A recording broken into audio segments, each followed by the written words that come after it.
Today is the 99th day that we have been taking the shlokas of the Bhagavad Gita, seeing what we can extract from them as learning experiences and actually put them into our lives. We have done them for 3 months, and right now we're on the almost at the end of this series, and we are revising all the teachings one by one. Today, we will be doing the 12th shlok of the 12th adhyay, chapter 12 and verse also 12. Let's see what Bhagwan is telling Arjuna.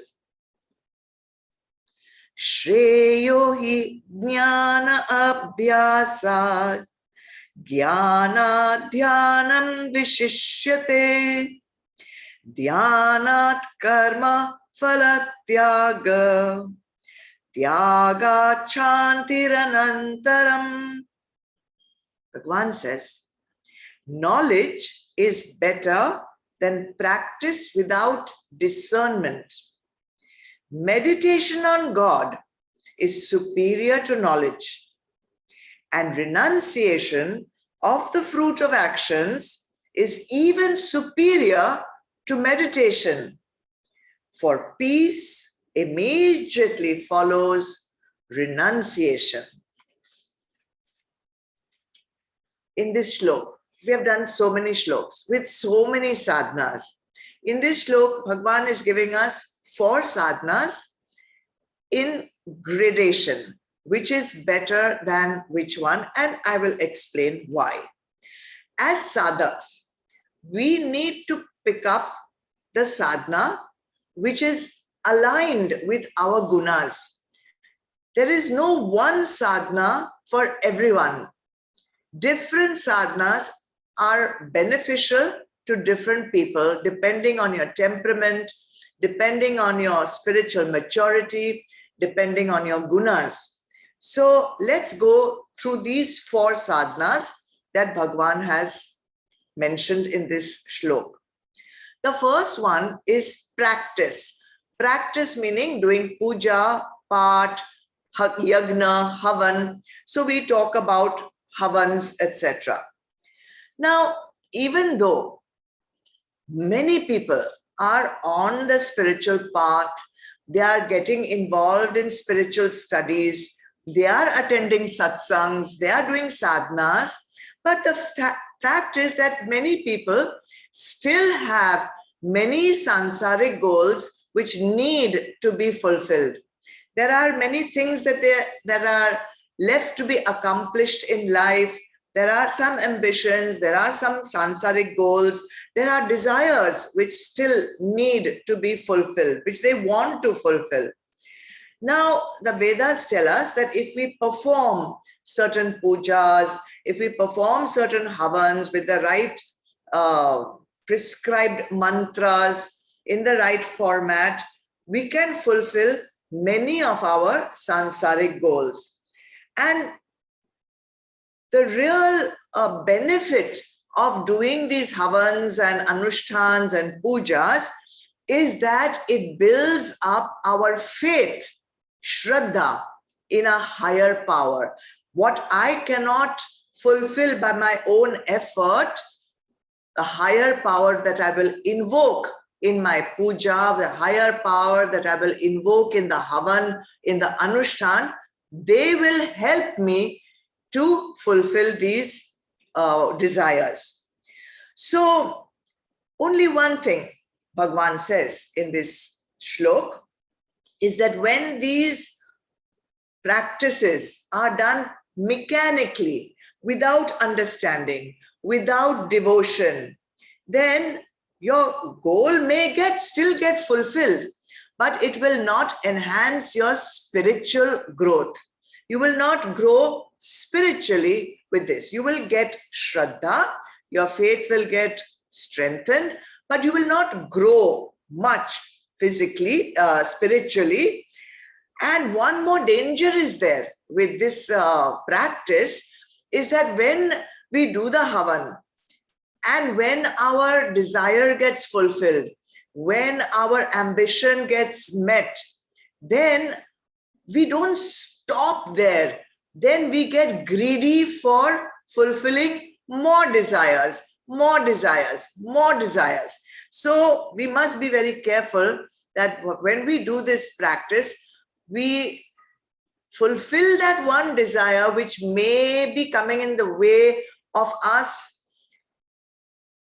devoting our time more with our spiritual goals than sansaric goals, and stopping there.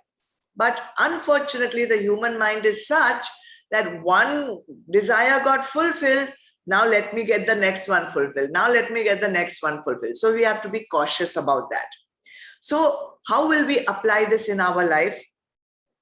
Perform the yagnas, nothing wrong. It's prescribed by the Vedas, but perform them with understanding. Perform them with devotion, with reverence, with gratitude, okay? And be cautious that we don't just get embroiled and entangled in sansaric goals. We transcend our sansaric goals also and move towards spiritual goals. Sometimes, and I've mentioned this a few turns ago, that sometimes also do yagnas for expressing our gratitude to the devtas who have given us so many things for which we are in the position that we are now. And sometimes also perform the yagnas in a lok sangra bhav, not only for our personal selfish desires, but for the welfare of everyone. So that is the practice of puja, path, havan, homa, etc. Then Bhagwan gives us the second sadhana. The second sadhana is acquiring spiritual knowledge, higher than the practice of fulfilling our desires, fulfilling our goals, sansaric goals and ambitions through the practices, is the practice of spiritual knowledge, getting more spiritual knowledge. Why is that more important? Because through this knowledge, you will understand your dharma. Through this knowledge, you will be able to recognize your guna. Through this knowledge, you will be able to recognize your avguns and be able to convert them into sadguns. And more importantly, we will know the purpose of our life. What are we doing here in this sansar? Where have we come from? What are we doing here? And where are we headed? And that is higher than obviously fulfilling our sansaric goals. So that's why Bhagwan says knowledge is higher than practice. How? What is the sadhana for that? You are doing it right now. Attending satsang, attending swadhyay classes, shravan, learning, hearing. All this is the way to acquire knowledge. Is there any other sadhana which is higher than acquiring knowledge also? Yes, Bhagwan thinks that there is a third sadhana also that you can do, and that is manan. We have talked about it also. So higher after, well, you cannot do manan before acquiring the knowledge through satsang. So shravan comes, after that comes manan. Shravan is theoretical knowledge. Manan is applying that knowledge in our life. That is a higher sadhana than just collecting knowledge. And it can only be done, means the application of this knowledge can only be done after manan, after you have contemplated on the teachings. Then only you will start the process of purifying your antakaran. Before knowing your avguns, you cannot get rid of them. So by contemplating, you will be able to cleanse your antakaran.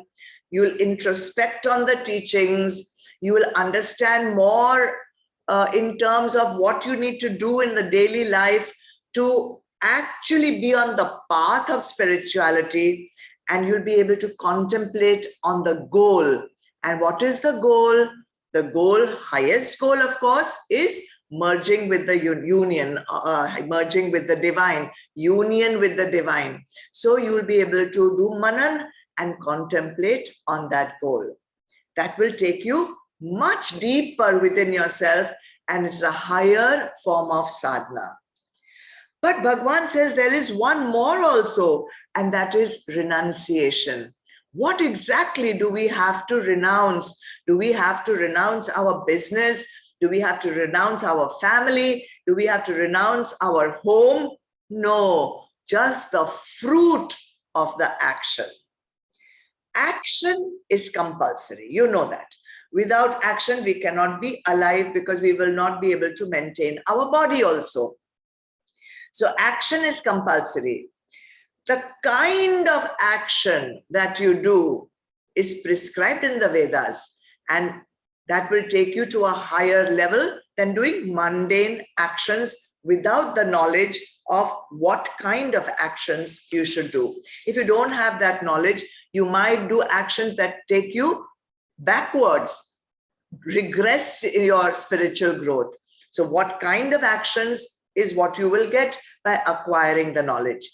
How to perform the actions is also recommended, and that is the key, because how to perform your actions will help you not get bound up in karma bandhana.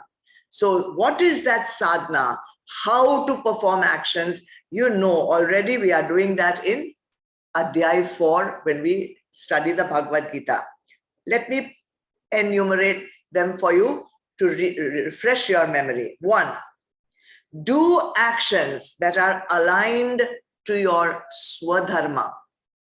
2, know that the body is doing the actions and you, the Atma, is not doing the action.